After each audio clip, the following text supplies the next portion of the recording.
Okay, then let's get started. Good afternoon and welcome to this webinar on ProQuest Dialog Searching Beyond the Basics. I'm Ted Karen here at the ProQuest Dialog Help Desk, and we appreciate your taking time today to increase your knowledge and sharpen your skills in using ProQuest Dialog. What we'll want to do is to try to build on what you have gained already in knowledge of ProQuest Dialog, either from taking the ProQuest Dialog Search Basics webinar, or hopefully also from using the product prior to today.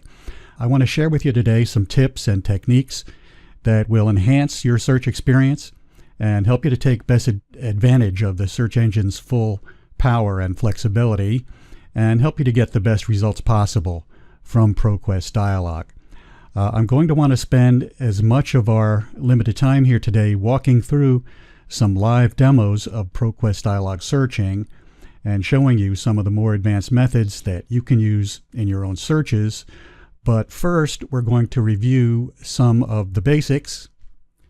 Let's take a look at our agenda. We will review some of the search essentials that we looked at already in ProQuest Dialog Search Basics, and then we'll move on to look at some additional more advanced aspects of using ProQuest Dialog in a further slideshow before we get into the live searching. But before we do any of that, I would like to take the opportunity to remind you of where you can go to get help. We're always happy to help you. If you want to give us a call at 800-3-DIALOG or email us at customer@dialog.com. But a lot of our customers prefer self-help or want to be able to get some help on their own immediately. So we'd like to remind you of where it is you can go to do that. You don't even have to log in to get to our help pages.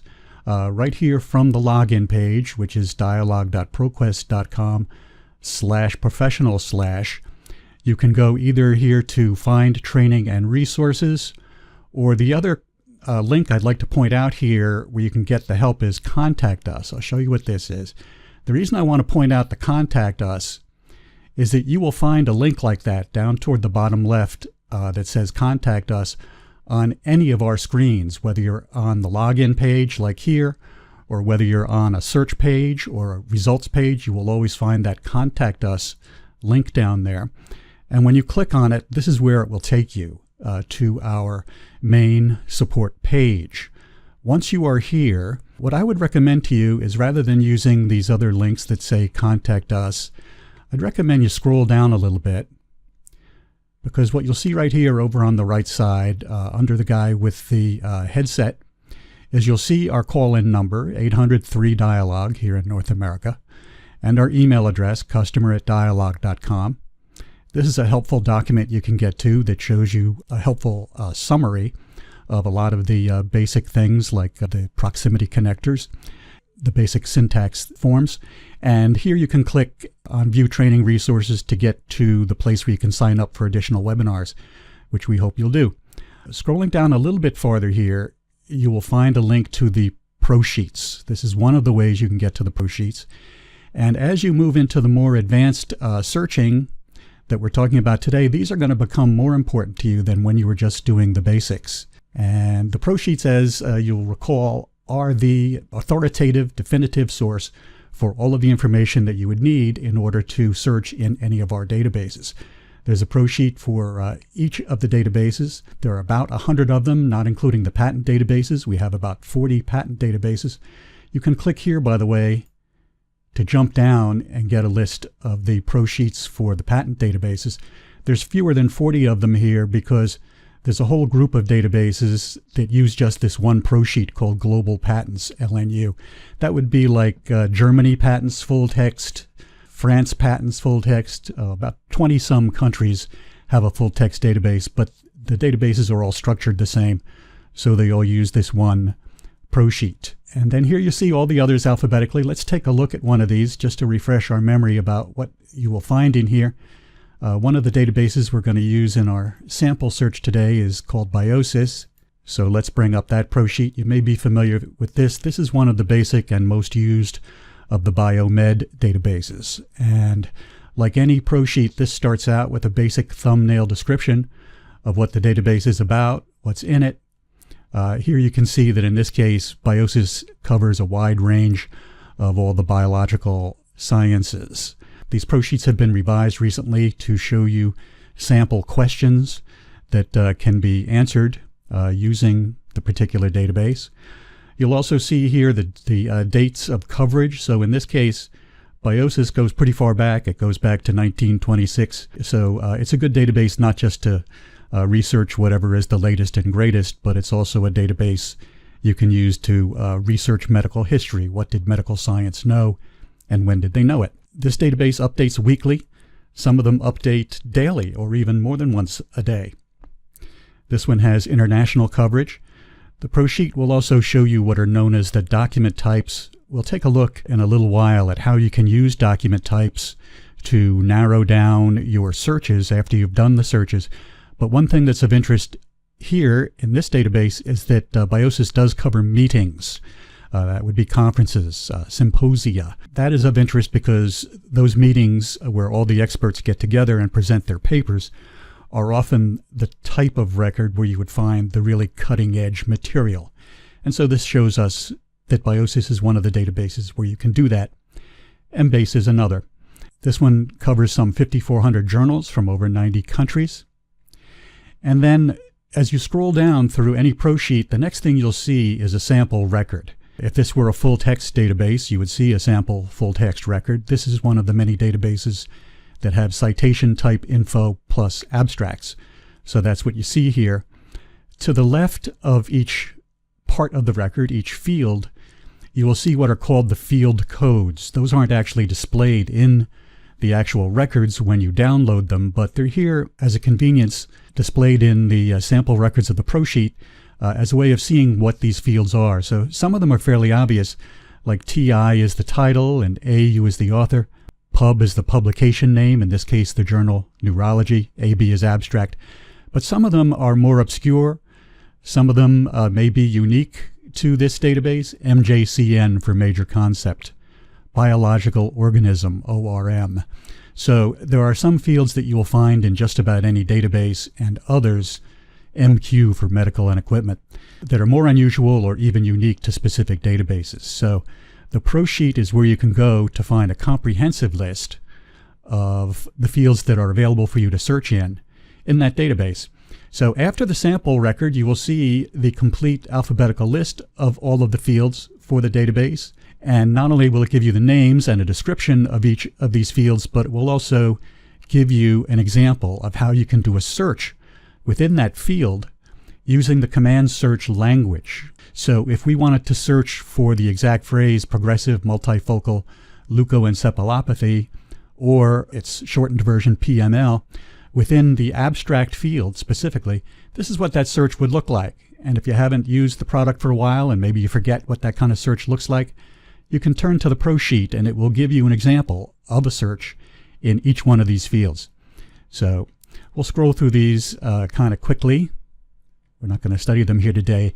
This is just a reminder of how important the ProSheets are as you move through these more complex searching tasks, and if you really want to break your search down to the specifics.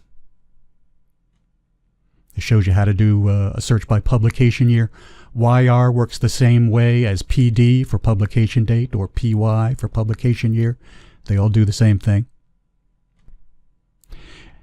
And then farther down in the ProSheet, you will see what is available by way of limits in this database.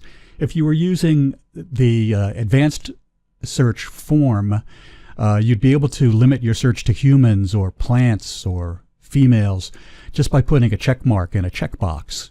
But, for example, the ProSheet also goes on to show you next how you would do the exact same kind of limitations using the command search language. So if you do this all the time, you'll get accustomed to it pretty quickly, and in the meantime, the ProSheet is the place to look.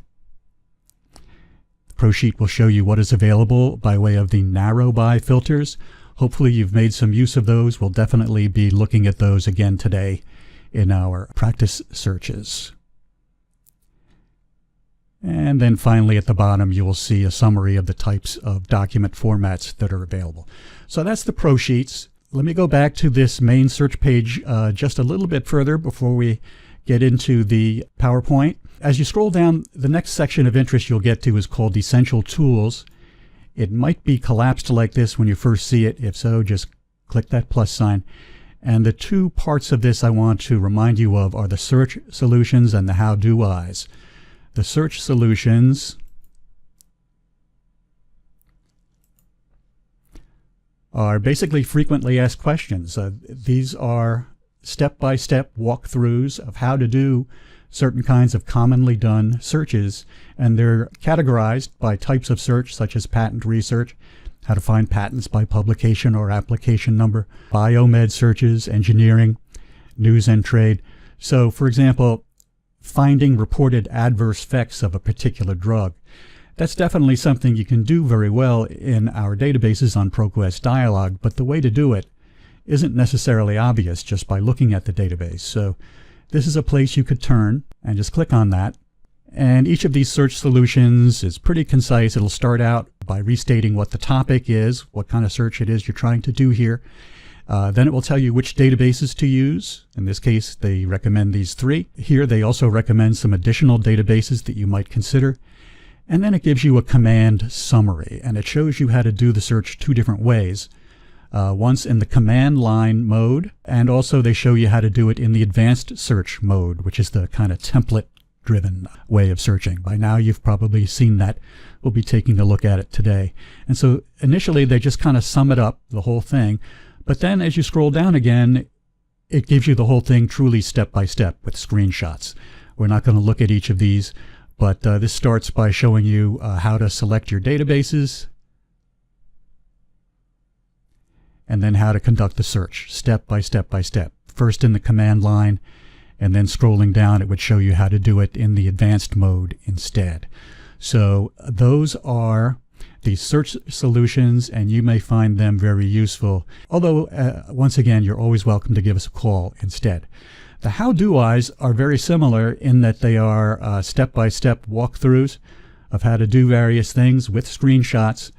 But the difference is that whereas the search solutions show you how to do searches, the how-do-Is have to do with tasks that concern the interface itself, like how to change databases, how to preview your results, how to create an alert. Now this is something that you may do, but only once in a while. So you do it, and if you're not doing it again for a good length of time, you may not immediately recall how to do it. This is a place you can go to remind yourself. If you click on that, it will show you how to go about creating an alert. So those are the things I wanted to show you on our main search page, how to get to it by clicking on Contact Us down at the bottom of any page. And then when you get there, you can access the Pro Sheets or the search solutions or the how-do-Is, and you will also find our phone numbers there. So with that, let's return to our PowerPoint, and we'll go through this slideshow and then do some live searching. We're going to look at the essentials. Some of this you may be familiar with already or recall from ProQuest Dialog Search Basics. We'll start with the autocomplete. This you would be familiar with probably just from Google. You type a word in and you get some suggestions that pop up. So if you type in the word toxic, the system will say, well, do you want to search for toxic soil, toxic stew, toxic home? If one of these is what you want, then by all means you can click on that, it'll autofill, and it will run that search for you. You may decide that you don't want any of these, in which case you can just move on. You can close this by clicking this X. You can also turn it off in the preferences up here. You can say, I don't want to get autocomplete, and then they won't pop up anymore. Next, let's take a look at what are called the linguistics. These basically had to do with what happens when you type a word into a search box in ProQuest Dialog. And one of the things that happens is that the search engine will automatically look for both the singular and the plural form of whatever word you put in there. So if you type in cat, it will automatically look for cats as well. It works with non-standard plurals as well. If you type in child, it will also look for children. And this is a good convenience because it used to be you'd have to type cat or cats, or you'd have to type cat with some kind of truncation symbol at the end. That is no longer necessary, and I really would urge you not to use truncation just to find plurals. It's really not necessary. I guarantee you the system will do that very thoroughly automatically. And if you put in the plural, it will also look for the singular. Another enhancement that goes along with that will happen behind the scenes is if you type a search for an adjective like tall, it will also search for taller or tallest. Again, unless you turn that off in the preferences. Be aware, incidentally, that good, better, and best works the same as tall, taller, and tallest, even though the words don't look alike. So if you do a search for best laptops 2016, you may also get good deals on laptops, or why tablets are better than laptops. So if you want to limit it to best, or if you want to limit your search to tall and not get taller or tallest, one of the things you can do is to just put the word in quotes, and that will make it into an exact search. So if you put tall in quotes, you won't automatically get taller or tallest. British and American spellings. This comes up perhaps more often than you might guess. A lot of words are spelled differently in the UK compared to here in the US. So if you type in the word color, spelled the way we do here, C-O-L-O-R, you will also get any British records that spell it C-O-L-O-U-R. Or if you do a search for estrogen spelled in the way they do in the UK, you will not miss records that use the US spelling. It will do that automatically back and forth. Again, unless you either turn that off in the preferences or use quotation marks. So the quotation marks are a way to search for an exact word. They are also the way to search for an exact phrase. Used to be you'd have to use different kinds of connectors between the words in order to search for an exact phrase. This is much more intuitive. So if you're searching for the cat in the hat, all you have to do is put it in quotes. Just be aware, if you do that, it will not retrieve the cats in the hats. You would have to connect the words in a different way in order to retrieve it that way, or put an asterisk after cat and after hat. Speaking of which, as this shows farther down, yes, you can use asterisks. We'll be looking at truncation in just a minute, but the asterisk is the basic mode of truncation, meaning that if you put universal design asterisk, you will also get universal designation, universal designing, universal designs. And yes, that also works inside of quotation marks. So the quotation marks for an exact phrase will let you use the truncation inside of it if you use an asterisk. There are some other variations on how you would do this truncation to allow there to be additional characters that might be different, and you don't perhaps want to guess exactly what additional characters there might be. You want to broaden your search. That's the function of truncation. The asterisk, as I said, is the basic symbol for truncation. It stands in the place of 0 to 10 characters. And most of the time, that's what you'll use if you want to truncate. But sometimes you may want to allow for there to be more than 10 characters, or you may want to limit it to retrievals where there are fewer than 10 characters. And you have two options for that. One is to put an asterisk followed by a number, and then put that inside of brackets. So this would be like asterisk 10 inside of brackets, or $ followed by a number. Either of those would do the same thing, and that can be a number anywhere from 1 to 125. The truncation method with the brackets and the asterisk will work inside of quotes. However, the $ will not. So please keep that in mind. If you used the old dialog, or if you are coming over to ProQuest Dialog from some other systems, you may be used to using a question mark as a method of truncation. We do use a question mark in ProQuest Dialog, but it means something very specific. It is not just a general truncation. If you put a question mark, there has to be a character in the place of each question mark that you put. So if you put cat question mark, you won't retrieve cat. You would retrieve cats. This just expands on that a little bit. I don't want to go over this in too much detail. But for example, as a reminder, you can put the truncation at the beginning, middle, or end of a word. So if I put toxic with an asterisk before and after, that would retrieve cytotoxicity. Here's a search where if we just put mono asterisk, we wouldn't get this long word here because this is more than 10 characters. But if we put mono asterisk 15 in brackets, we would get it. Here's an example of multiple question marks, and again, there has to be a character for each question mark or else you won't retrieve the record. The truncation symbols, as I said, can also be in the middle of a word. And that is probably about where we left off in Search Basics. We're going to look at a few more detailed things here before moving on to our searches. The Boolean operators. We use all three of them, and, or, and not. These are very much what they look like.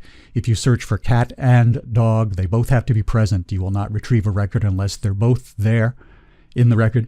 If you search for cat or dog, you'll get all the records that have cat. You'll get all the records that have dog, regardless of whether the other word is in there or not. So you're typically going to get more hits by combining words with or than with and.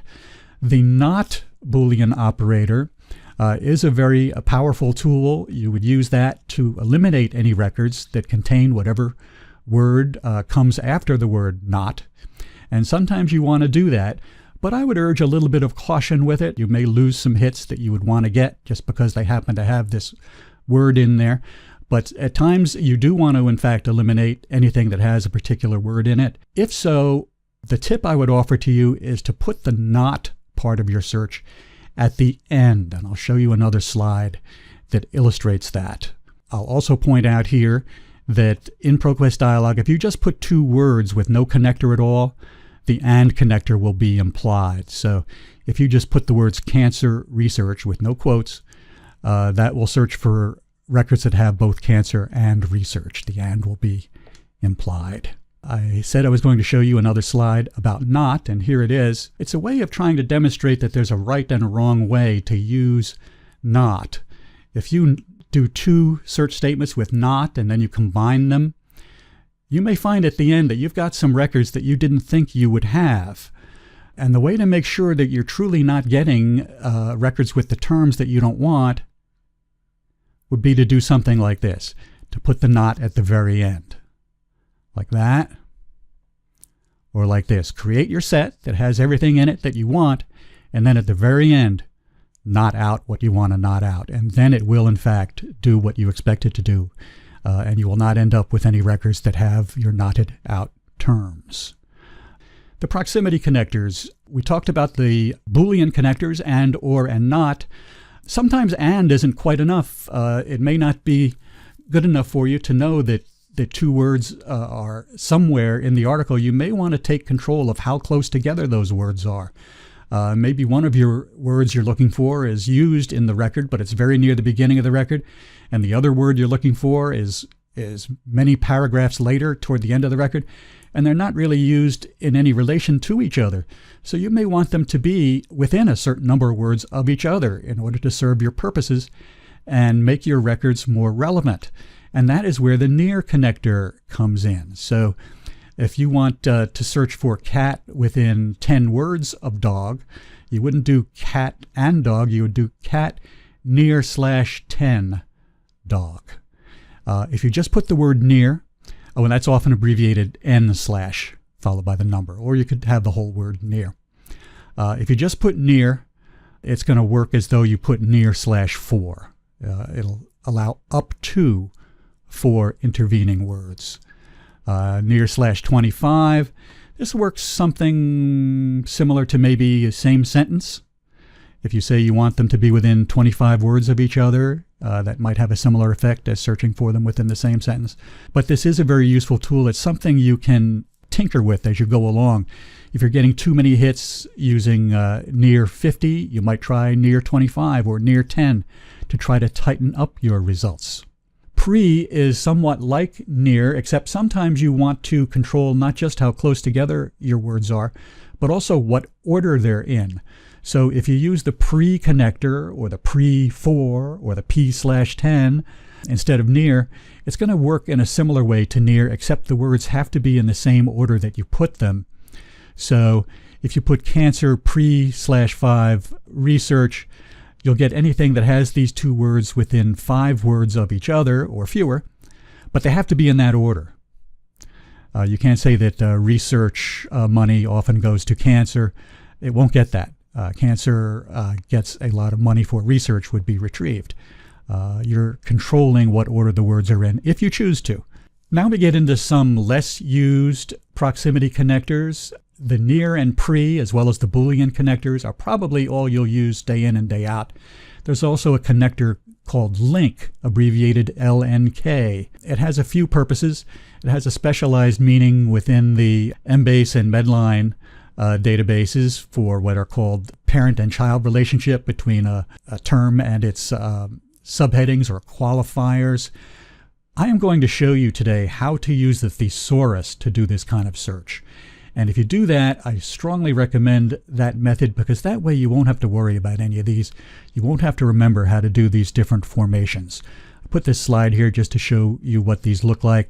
You should not have to memorize those. The only other time you're likely to use the link connector, or occasionally have use for it, is in a database called SciSearch. As you may or may not know, the purpose of the SciSearch database is to help you if your goal is to find all the records that cited a particular article. So that search in the SciSearch database would look something like this. Suppose you were looking for anything that cited this article by L.D. Horvat, and here's the whole title. The problem is a lot of the records, they contain the footnotes that would have this citation, but very often it's not going to have the full title spelled out, or the full name of the author, or the full name of the journal. So you want to use a lot of truncation. And the other thing you want to do, you're searching in the references section of that record, and you want to make sure that when you link together the year of publication, the volume number, the first page number, the abbreviated version of the journal name, you want them to all be in the same footnote. You don't want these things to be spread out over different footnotes. That's what could happen if you used AND. But if you use link, you will be making sure that you only get records where all of these things appear in the same footnote. So it's a small thing that comes up now and then. These can be a little bit tricky. Once again, if you are doing one of these, you can always give us a call. We're happy to help you with it. There are no stop words, if you recall those from old Dialog or from other systems that have it. ProQuest Dialog will search for every single word, including little tiny words like and or.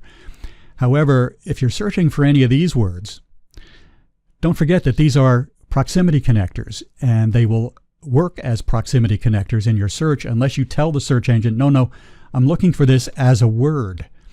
And the way you would do that is to put it in quotes.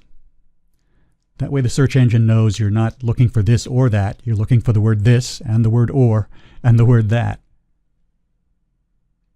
It can be important in some phrases that use a word like near, like the phrase near infrared spectroscopy. Use quotation marks whenever your terms include any of these sort of magic words that are connectors. Punctuation, a few things about that. Most of the time, punctuation is ignored.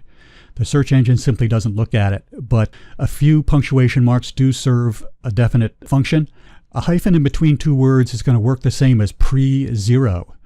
So if you put post-primary, you'll get a search that works the same as post-pre-zero primary. So in the sense that you would not only get post-primary, you would also get posts-primaries. So that's what a hyphen does. If you ever want to use that, it's a short way of doing p/0. Parentheses, very important tool in ProQuest Dialog, and you can use parentheses inside of parentheses.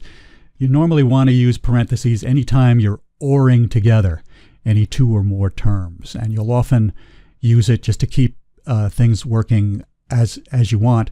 You'd use it around combinations of words that use the near or pre connectors as well.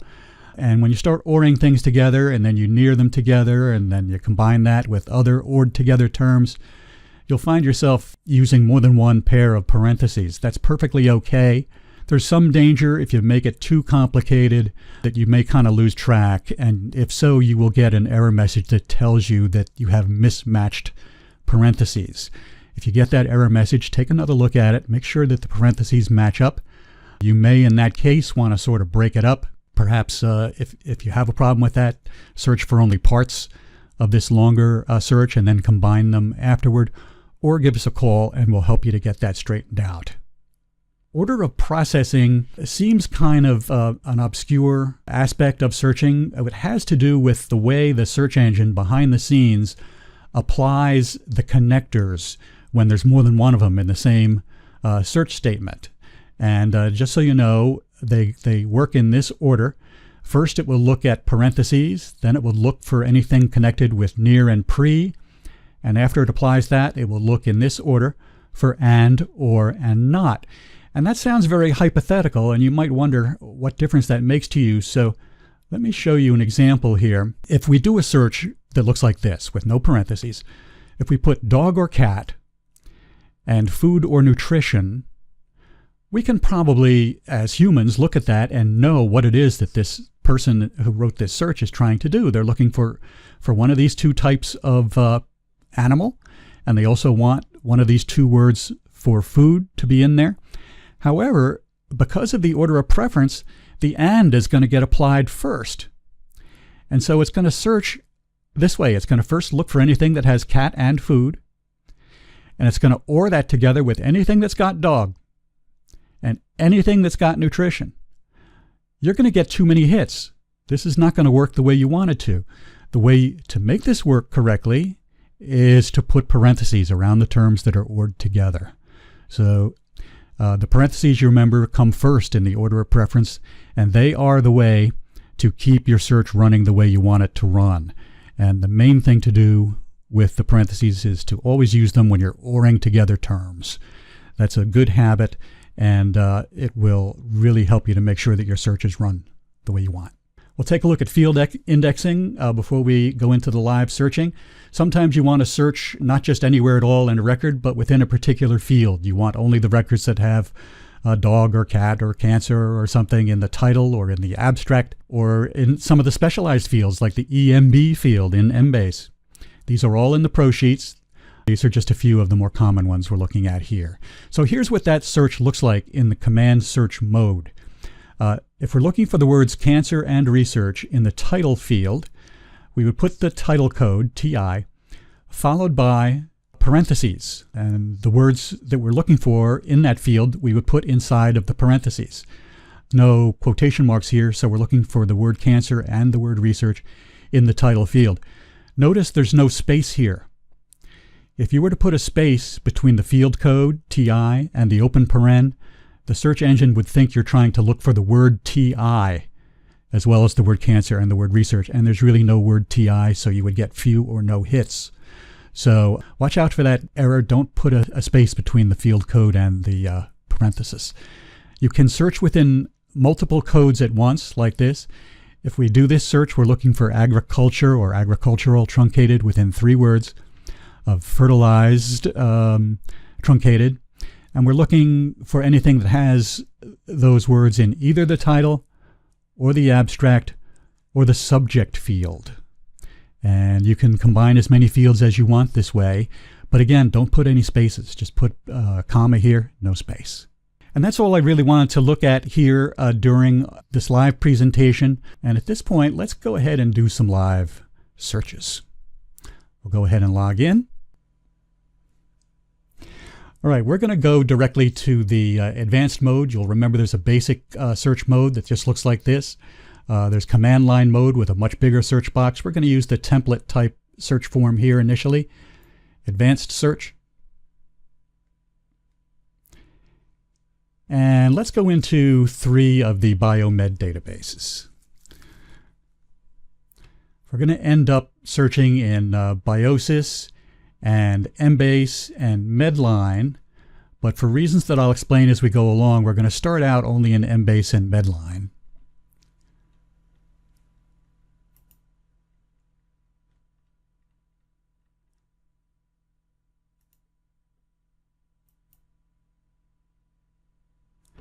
And it shows that we're into databases. So what I'd like to show you today that you may not have tried yet is use of the thesaurus. It's up here above the fields, or you would find it easily in command line as well. There's a link over toward the right side, thesaurus. I'm going to click on that, and we'll start with the Embase thesaurus. A thesaurus helps you to make sure you're using the correct language and all the variations on a word that may be of interest to you so you get a thorough result. What I'm going to type in here is psoriatic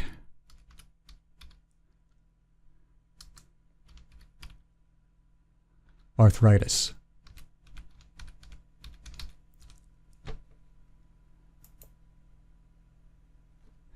And when we click on Find, we see a little box next to psoriatic arthritis. What that tells us is that that is the preferred term.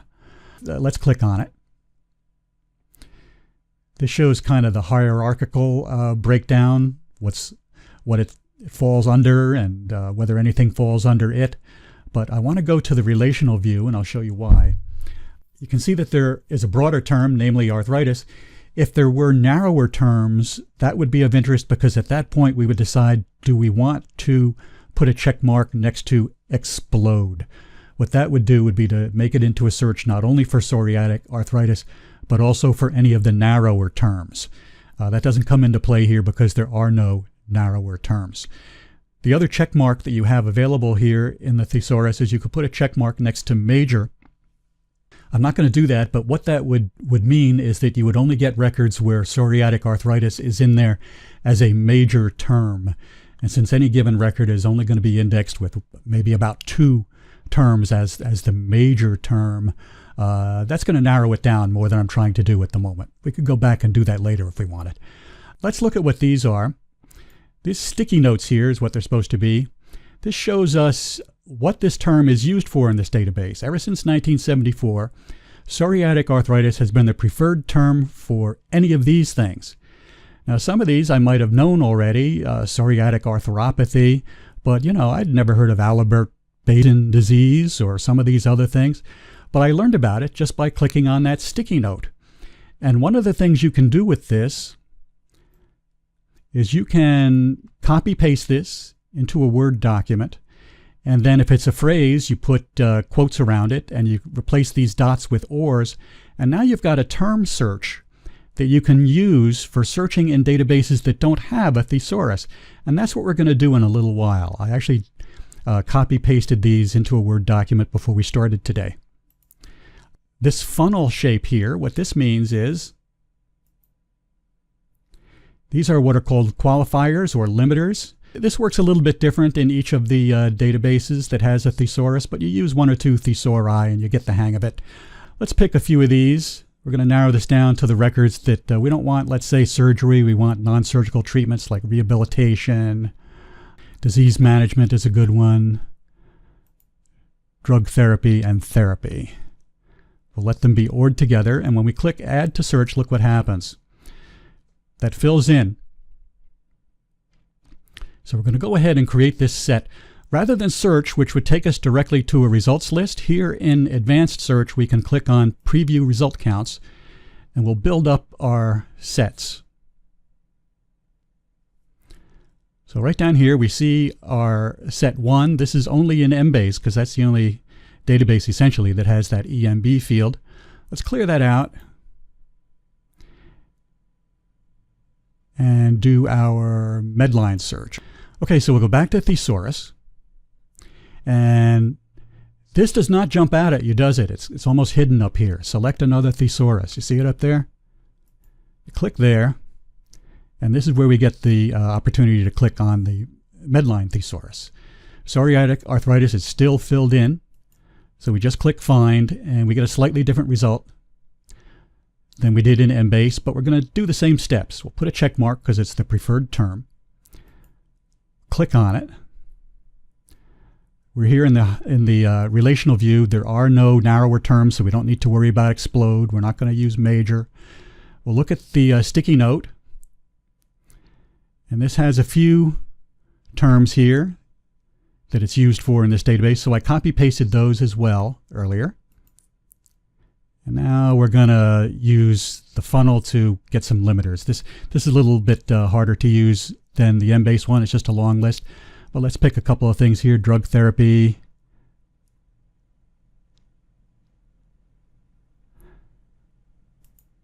Rehabilitation.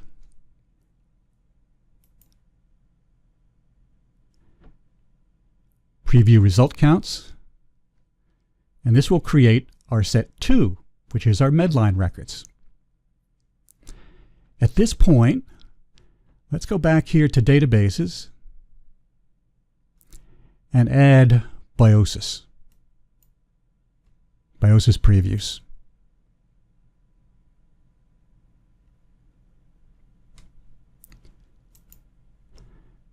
This is what I made earlier by copy pasting out of the sticky notes from the thesauri of the other two databases. Clear that form. Let's do this in command line where we have a nice big box to paste it into. So what we've got is we've got all those terms ordered together, and we've tacked on one more thing, and we've put human, yes, and FDB, Biosis Previews. Let me show you what that is. If you click on tips, there are two things you can get to very nicely. One is the pro sheets. This is my favorite way of getting to the pro sheets because this is the way you can do it in the middle of a search without having to go down to that main support page. You can just get right to the pro sheets by clicking on tips. And you'll also get the FDB commands here. FDB is short for from database.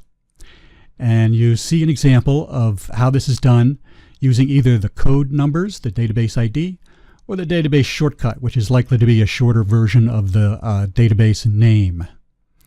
In this case, it's FDB Biosis Previews, and by adding that to the search here, this search is only going to run in Biosis even though we're in 3 databases. And that's what we want because we used the thesauri to search in the other 2 databases. This plain language search here, we only really want this to run in Biosis. Now, you don't have to do something this complicated if it seems complicated every time you search in more than one database. But I wanted to show you the flexibility here, the ways that you can use the thesauri and use from database to make the most out of the thesaurus when it exists and still be able to do a very thorough search in a database that doesn't have one. So now we've got these 3 sets. They're from 3 different databases. What we're ready to do is combine them. One of the places we can do it is here, where we've got our list of all the sets. We'll do S1 or S2 or S3.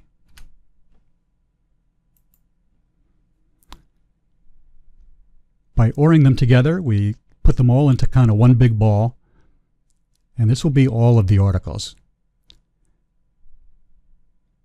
So there's quite a few. Let's work with this. There are a few things we can do here. We can look at a detailed view and get a little bit more information about some of these records. The amount of extra info you get with detailed view varies from database to database. But in a lot of databases, you would see snippets from the abstract when you click on detailed. Similarly with preview, it depends on the database, but you can see some helpful information just by hovering over preview, which might help you decide whether your search is on the right track and whether certain records are ones that you want to go ahead and download. I'll give you a little peek into it. Other things we can do here is to work with the narrow by filters. We can resort these to get the most relevant ones on top or the oldest ones on top. We have the most recent on top. We can download all of these. Of course, we won't with all these records. We can select certain ones that we want and do export save. This I imagine you're familiar with by now. You can go to a custom format, pick just the fields that you want. But before you get to the downloading, you may want to work with this set. Now I see these records go back as far as 1963. Unless we're doing historical research, we probably only want more recent records. We could do an exact date here. Shows you the format for that, but let's do 2015 to 2016. And update. This will create a new set with that date limitation. And that brought it way, way down. Other things we can do here, we may want to know what publications have articles on this topic and which one has the most articles. Narrow by filter is good for a thing like that. We can click this plus sign and then more options. And this gives us a list. It's in descending order of how many hits each of them got, but we can put it in alphabetical order if we want. And let's say we might be interested to know a list of the articles that have, or the publications that have articles on this topic. We can go ahead and save this. There is no charge for this. This is a kind of data mining. You can get it as an RTF or even as a spreadsheet. You can do this with authors, for example, in case you want to get a list of who the thought leaders are in the topic. get names of people you might want to consult, like for legal purposes, or somebody you might want to hire in your organization even. So there's a lot you can do with those narrow by filters, and again, without charge. But the other thing you can use them for is to narrow your search. So let's look at this one, document type. You will find this in most of the databases. Again, we click on the plus sign, then the more options. And there's a number of interesting things here. Let's say that we decide what we want is not clinical trials, or let's say we want to get conference papers, because that's going to be kind of the cutting edge. We've already narrowed to recent years, and now let's make it really the cutting edge stuff by getting conferences or meetings. We'll scroll down to M and see if there's anything for meeting. Yeah.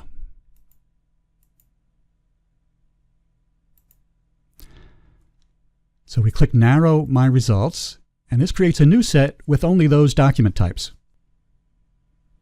And we're down to 283 results. Maybe we're curious who the authors are. Here again, the narrow by filter gives you lots of access to free but useful information. You've got the whole list here of who wrote these articles. You can save that list if you want, or you can go ahead and download whichever of these records you want. Other things you can do at this point is you've got this set of records, but maybe you want to continue getting records that meet these search criteria. You could create an alert for that. That would run a search automatically. We looked at the details of how to do that in Basics. I don't want to take the time to do it now, but that is certainly an option to create an alert. You can also save the search.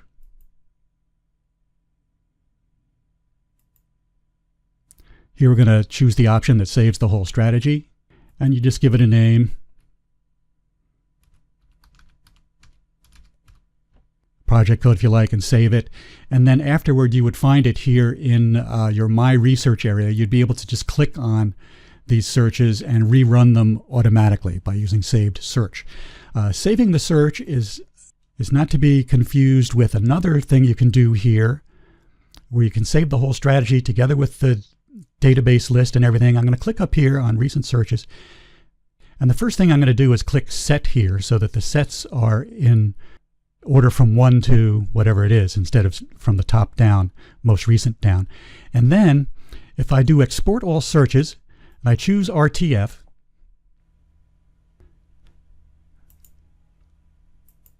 I'll just save it with a generic name.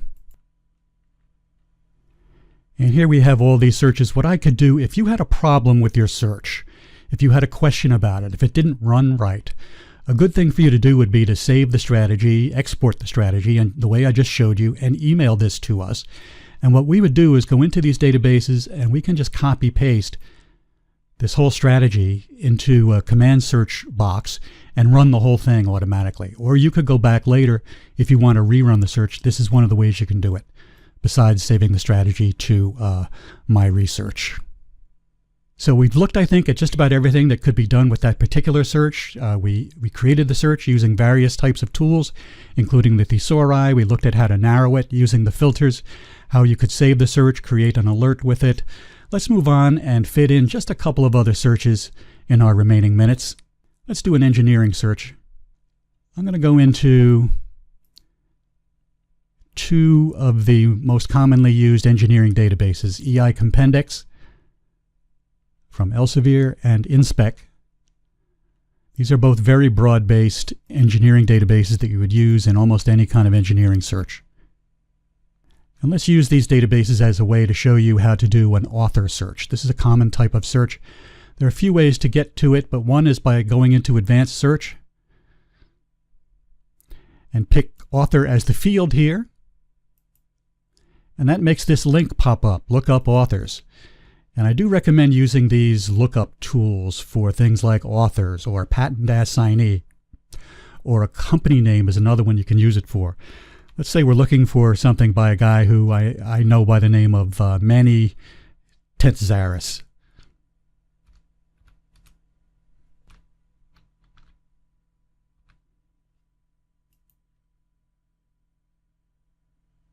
And we're not seeing any Mannies here, but there's Manos. Surely that's him. But To our surprise here, we weren't expecting this. We see this Emmanuel Manos. Well, that's probably him. And if we had done a search just for Manny Tentzeris, put that in the search box, we would have missed all of these. But by using this lookup tool, we get all of these. We probably want all of these. These are probably all him. So we just do an add to search. And now we've got everything in these databases by this guy. Maybe we want to get only his records, his articles about RFID chips. You can do that here. Let's look at something else that can be done in one of these other search forms, look up Citation. If you haven't used this yet, it's a very flexible tool. This is one of the other ways to get to look up authors or look up publication. But sometimes you have just bits and pieces of information about something that you're looking for. Maybe you know that there was something somebody told you about. There was an article about listeria in 2014, but they don't remember anything else about it. Well, it's kind of hard to do a search with that kind of miscellaneous info, but this form kind of makes that easy. You just fill in the boxes where you do have the information, and then run your search. And in this case, we actually get a pretty reasonable number. That's our set 9. Then maybe we look at these and we remember, oh yeah, the article I'm looking for also talked about vaccines. And this shows how that form helped us to go from knowing very little to really zeroing in on exactly what we wanted. In our final minute, I'm going to do just one more search. Let's make it a patent search. It'll be a quick one.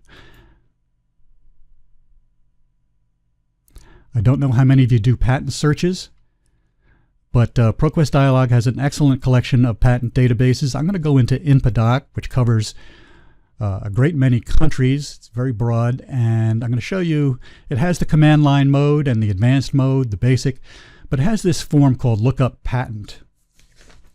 And this can be good, for example, with numbers. People will sometimes have numbers that are oddly formatted, and it may not even be clear whether what they have is an application number or a publication number or a patent number. With this form, you don't even have to know. You can just put it in there and search for it as any kind of number. And behind the scenes, the search engine will look for it as any one of those things. It will also reinterpret the number any way that might be needed. For example, this one starts with a 14. If you're familiar with patents, you may know that what that 14 actually signifies is that this is a US application, and 14 is what they call the series. It's series 14. But in the actual record, you won't see the 14. It stands in this case for the year 2013. So when you actually see the number here, it's 2013 353011, but this search form was able to retrieve it as 14/53011. If you're interested in patents, we do offer entire webinars on patents.